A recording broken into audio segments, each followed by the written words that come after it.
For great ideas and practical tools you can start using tomorrow to grow your business and separate you from the competition, you've come to the right place. If you're into B2B marketing and sales, then welcome to the one and only B2B Marketing and Sales Podcast. With over 60 and counting total years in the trenches of businesses small and large, they have a plethora of knowledge and experience that generate you more leads, capture more clients, ring up more sales. Well, doggone it, just make you more money. How about that? Always thought-provoking, yet dubiously entertaining. Please welcome to their respective microphones across 3 time zones, your co-ringmasters, the Dave Loomis, and not the rock star, Steve Miller. Okay, my friend, we are talking about marketing to segment. Yes. Correct? Yes. Okay, so let me see. I want to make sure I introduce this correctly. In fact, I know, yeah, because this is great. Because we talked. The more I thought about it, we did talk about segmentation, and so this is a little bit of a continuation of that, which is okay. So what? So you've segmented. Yeah. Now what? Now what? And I've actually had this exact conversation with a couple of clients in the last 2 or 3 weeks, and so in fact, yesterday I did. I remember on a conference call yesterday. So all right. Let's do it. Ready to go. Hey, everybody. Steve Miller, better known as Kelly's dad and not the rock star, Steve Miller. You know, did I tell you about the time I was keynoting a speech in Charlotte? And I'm in front of like 2,000 people. And the CEO is introducing me to this crowd. And he says exactly that. He said, okay, everybody. Our next speaker, is Steve Miller, not the rock star. Great intro. Oh, I know. And he walked away after it, and I can walk out. He walked away, and I said, I have no idea how I'm supposed to take that. I'm in front of 2,000 people. I said, okay, well, I guess no music. So anyway, no music. And I am with. My new best friend, the Dave Loomis, and I have to have him say it. Go for it, buddy. Mr. Voice. The Dave Loomis. I'll tell you, those of you who need a voiceover, you can, we will make you money. Either one of us will, or both of us will help you make more money. But if all you need is a voiceover, call this guy. Call Mr. Voice. Yeah, give me a call. He will take care of you. Give me a call. Right. I lost my. It's a calling that I did not pursue. But you know what? People we're at it now. A hell of a living off of their Here voices. Here we are now. And voices. That's right. Exactly right. And we both wear orange, so we're amazing. Okay. All right. So we have had conversations about segmentation. We have the importance of segmentation, and when I say the importance of segmentation, and you can go back to previous podcasts and hear us talk about why do you need to be very specific about who your target market is. The importance of that, and we've had those conversations, but an additional conversation that needs to be had with that. And I will use a client of mine that I was on the phone with yesterday, was because, we have created, we created a marketing strategy for them that went after, I call them the moose. Okay. Right. Your best market. Okay. And that you go out and you get to know as much about the moose as you possibly can. And so we've spent the last couple of years really doing this. It's worked really, really well, very successful. But we also know, there are other segments that they could possibly go after. Yes. So, and what I don't know about you, Dave, but I'd like to get your comment about this. But when I'm working with a client, I want to first nail down the first segment, the good one. Right? The big one. Yep. You call them moose, whales, whatever you call it. You nail that down, you get it right, you get it going, and hopefully you create a system to where it is, it's just kind of churning out leads for you. Okay. And then you can go after another segment. Okay. What do you think about that? Well, I think it's the right thing to do. There's a prioritization involved here. There's the Pareto principle, if any listeners are familiar with that. There's the 80-20 rule, if some listeners are into that.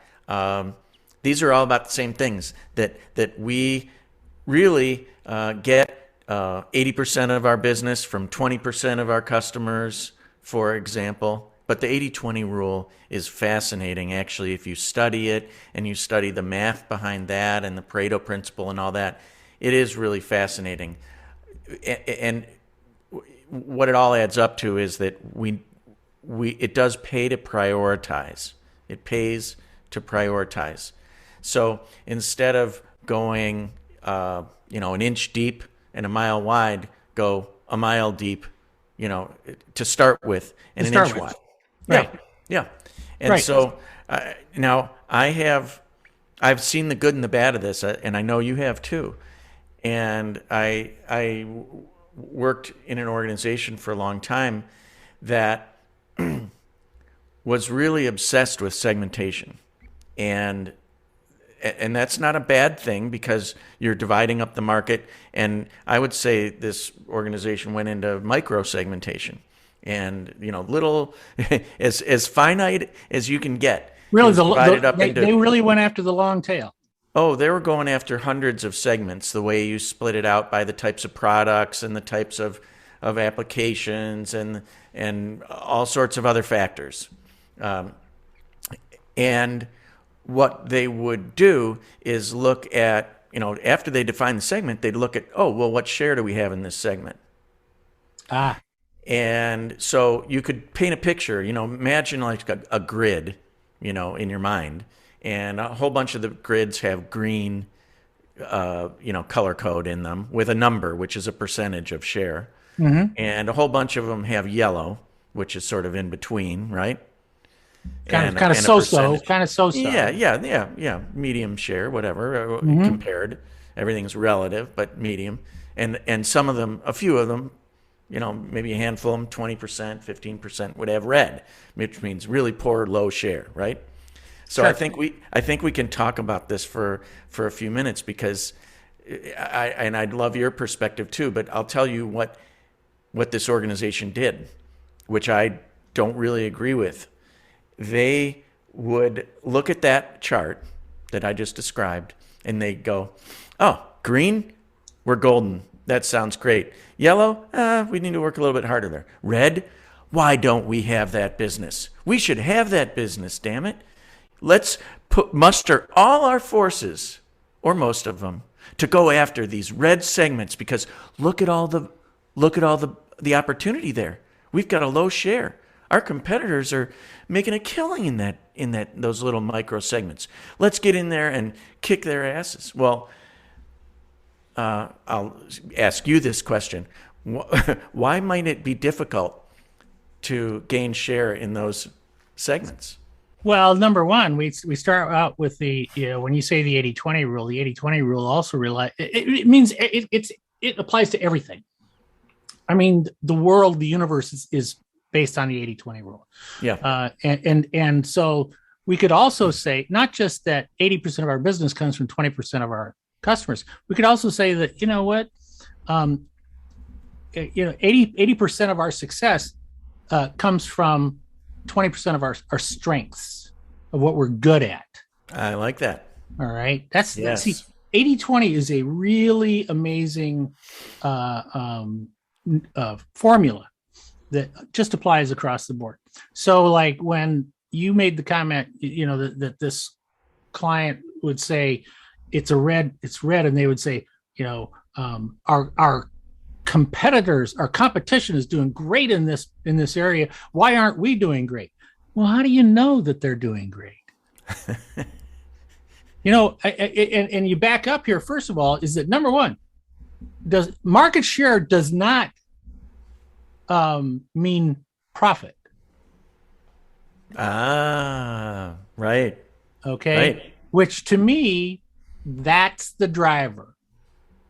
Right. They That's the could have driver. your competitors could have a high share, but they could be losing their shirt on going after that business for all we know. Yeah. And what is the cost for us to have to go in there? And when we think about the cost, it's not so much just the dollar cost or the time cost, the direct dollar cost or the direct time cost of going in there and saying, okay, well, now we have to create a strategy, we have to create an offer, we have to create some kind of value proposition for people so that they will leave these other people and come over to us, assuming, because this is what percentage market share means, assuming that there is it's a 100% number. All right. So it's Yep. it's a set size. And there, and if in order for somebody to win, they have to win share from somebody else. Now, let's back up and let's go, all right, what is it going to, not only is what is it going to cost me in direct costs, but what do I have to sacrifice in order to go into this particular market, this particular segment? What do I have to sacrifice from another segment? You mean there's opportunity cost? We can't just scale our sales force so that it's infinite in their time and where they spend and our money to just. Did you just make up that term, opportunity cost? I did, yeah. I'll tell you, that's why I'm here with you. Yep. I learned so much from you. Yeah, there's a thing called opportunity cost. And frankly, I am of the school that I am not going to take money from my successful segment and put it in a segment that is a huge question mark. I am going to first and foremost look at the segment that I'm being successful in, and I'm going to ask myself the question: hey, we're being successful in this. Is there any reason why we can't be more successful? Even more successful, yes.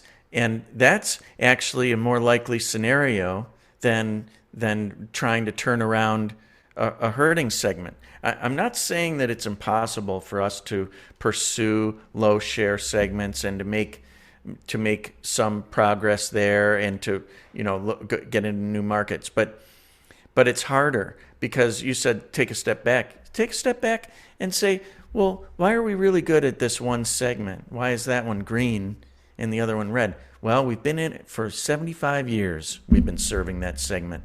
It was how the company started. It's our bread and butter. We know everything about that client's business. We're so good at that. And we have all these great relationships. And, it's what we know best. How about those other ones? How about the red ones? Well, we've never really done that much business in that. The people that serve that are good at it, they have these consultants that actually know those businesses better than we do. And they actually have specialty product that they've developed over many of their years in business that serve those. So we don't even have a brand presence in those segments. So it's not impossible, but it's a tough putt. And there's a reason why we have a low share there. And I will tell you this, but for me, anytime somebody brings up the question of, okay, maybe we should go after a different segment, I always ask the question, have we absolutely maxed out this first segment? Great question. We should always ask that question first. Because we tend to think that these segments have a finite amount of dollars. All right. And the way I kind of look at it, and the way I try to describe it to my clients is I say, look, here's how we need to look at this. Basically, what we are selling to people in this segment is a line item. All right. Yep. It's in their, you could say it's in their budget, right? So, but it's a line item in their budget. Yep. And you might say, oh, well, we've totally maxed out the money that's available in there. Yeah. What if the segment's growing? Well, I think there's a better question. What other lines are we not taking advantage of? Yeah, right. I have found more money by looking for other line items in somebody's budget, but they that are connected to this. Right. So let's say we sell lighting for warehousing, right? And so we know actually the warehousing business happens to be growing, which is great, and we're going to sell more lighting as a result of that, even if we keep our share the same, let alone grow our share. But what if we go to them and say, hey, we've never really talked to you about your office lighting. We do warehouse lighting, but we also do office lighting. Oh, you do? Yeah. We didn't know that. Yeah. You never talked to us about that. That's right. And the thing about that, and as you just so beautifully described, is that, they already have confidence in us. Right. Over here.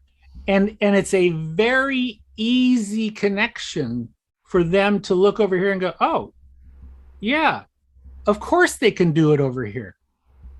Because this is not a huge leap. All right. But they could say, oh yeah, you're right. If we gave you both of these, maybe we can come up with kind of a win-win type of relationship, and a type bundling. Bundling. Exactly right. So you see, I made that up too just now. You know what? You're killing me, because you're showing how much smarter you are with all this new shit. And we're getting into this thing, and so words are going to start flying. But anyway, so from my perspective, I will always prefer to do that rather than go down to some smaller segment that, like you say, is a red box, on my grid. Yep. To me, it's like I'm going to let it go.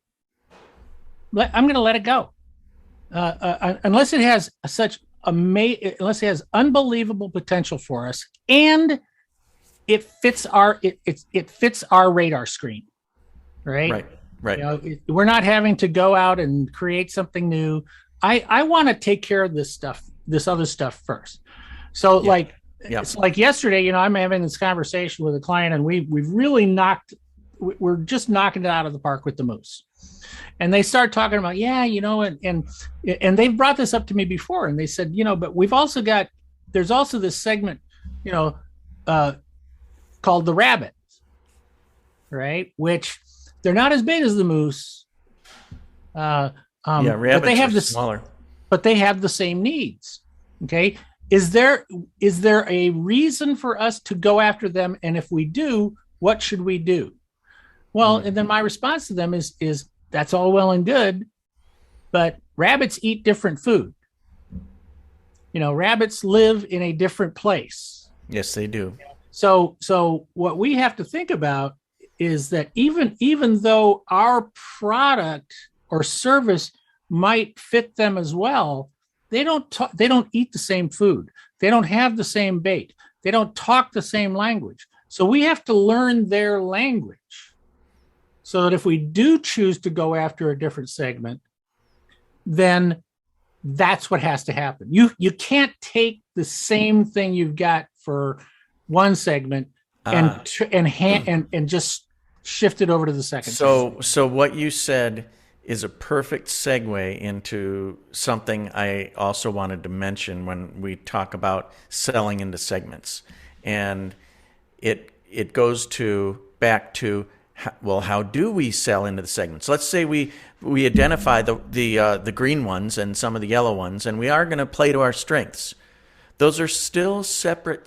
There's still a bunch of separate segments that we're going to be selling into that probably speak different languages. They're little different animals, as you put it, right? Right. And so do we create, one message for all those and just sort of just throw it out there and say to the sales force, here, this is our value proposition. Go and sell this. Sell to them and them and them and them and them. Right. That's kind of the old way of doing things. And the new way, now that we have the ability to create and customize content so easily.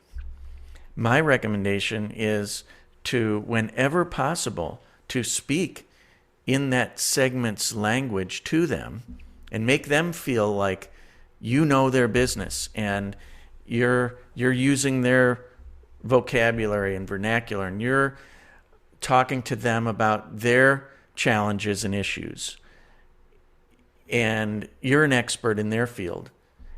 And we have the ability to do this now. Yeah, let me give you an extreme example. Sports. So, like, let's say that you are selling, and your primary moose, the big moose that you're selling to, are golfers. Yeah. But you also know that and I don't know what product or service you would have. I don't know. But you also know that tennis players could use this. Fishermen could use this.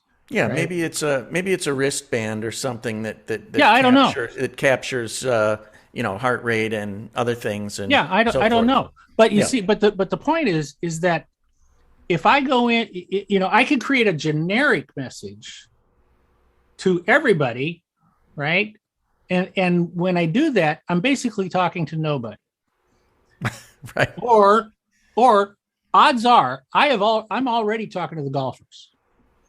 Because if that's been my primary target, my primary segment, I have a message that is to golfers. Yes. Well, and then I take that message and I adjust it to where it now uses tennis language. And then I take that message and I shift it over here, and I'm talking to fishermen or fisher people. I don't know. What do you call them? Fishers. Fishers. Is that right? It is a word. It is a word. And I have learned more in this segment than anybody watching this right now. Before I was married to my wife, and we were just dating, we were playing Scrabble, and she put the word fishers on a triple word score, and she would have won the whole game. And we didn't have a dictionary. I would have exploded and just thrown everything. I said that it wasn't a word, and then later we realized it was a word. There's fishers of men and things like that. It's definitely a word. And I thought fishers were like cracks in the ground. No, but anyway, that's a different spelling, Steve. So, but the point is that if you are going to move into other segments, and you have to do it very intelligently. Like I said to my client yesterday, look, we cannot use the same message that we're using for moose. We can't use that same message to rabbits. We have to understand the rabbits as well as we understand the moose. Yeah. And we have to talk to them in the same language that they talk to each other in. Okay. So when you do segment, that is from my perspective, that is the number one thing you have to do. Yeah. And a good way to do that is to create content that in many, many ways looks and feels and acts like it's going to resonate with them. Absolutely. So I have a client, and not a current client, but somebody that I've helped before, who actually has an athletic device that he sells into these multiple sports. It's called the Moflex, Moflex. You can look it up.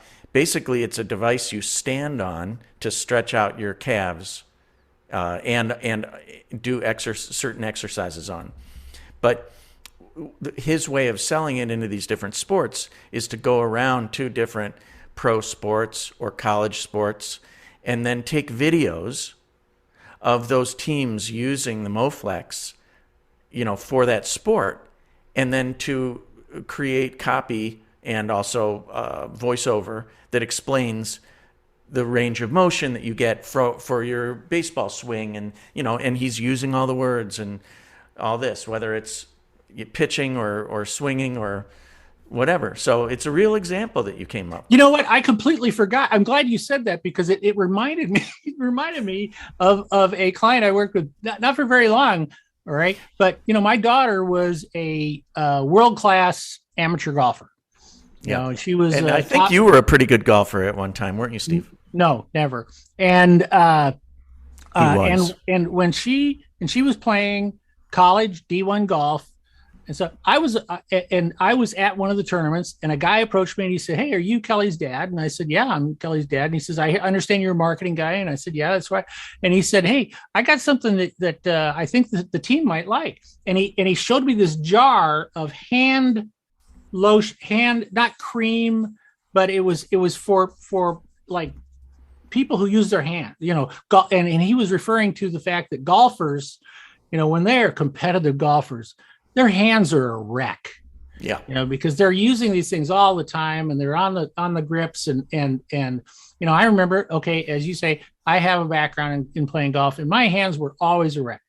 And he had this stuff, and it had like on here like golf, golfer, lotion or something like that.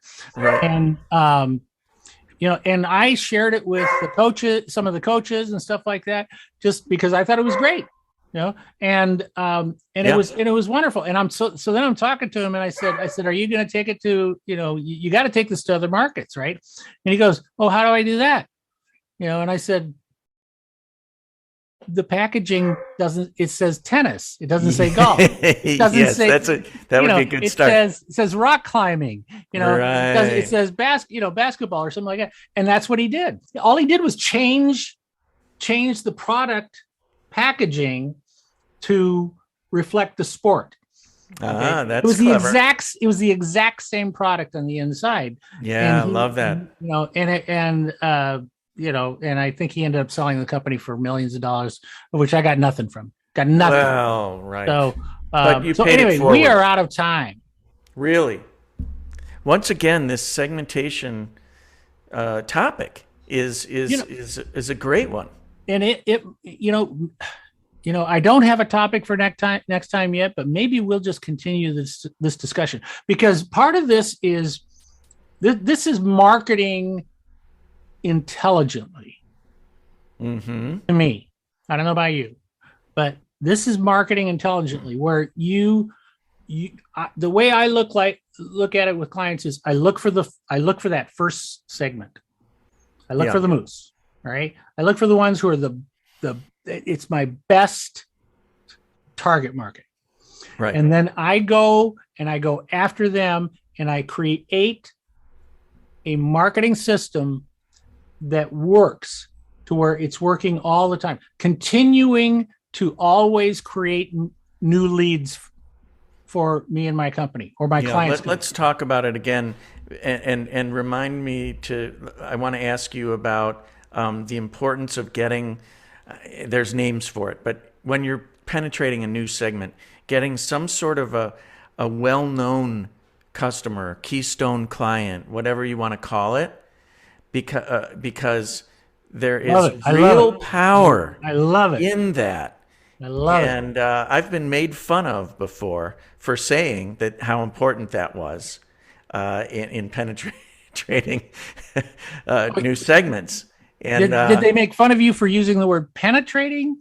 No, it wasn't about any of that. It was really just about my idea. They said they sort of poo-pooed the concept, and I thought, you know what? That's realistic. Yeah, that's and we're intelligent gonna marketing. close this because we're gonna close this because I'm gonna say that. Remember, we were talking earlier about there's the Steve Miller response in conversations. I do. Yes. Yeah. We were talking about this because if somebody ever said that to me, they would get the Steve Miller response. I would say it was my boss at the time when it was. I would say, hey, dumbass, get out of my way. Okay? Right. It was a little awkward at the time. Yeah, a little bit. Anyway, so all right, we're going to continue this conversation. This is so good. This is so important. And I am now going to hand it back over to my partner in crime, the David Loomis, to take us out of here. I will take us out. Thank you, everyone, for listening. We had our stats from 2021, and we've got many, many listeners and downloads. Thank you very much. Be sure to send questions and suggestions for our topics, because we are going to do a Q&A episode when we get enough questions in. So that would be great. But this has been the B2B Marketing and Sales Podcast with not the Steve Miller? Not the Steve. No, wait, you are Steve Miller. You're just not the rock star, Steve. I'm not the right one, apparently. I don't know. Yeah, apparently not. And right. And you're not Johnny Miller. You're Steve Miller. Next time I'll share you a picture of me and Kelly with Johnny Miller. Oh, perfect. I love it. Okay. And I am the Dave Loomis, as you know. And we'll see you next time. I have a quick question. Okay. Is there anybody else famous named Dave Loomis besides you? I take the fifth on that.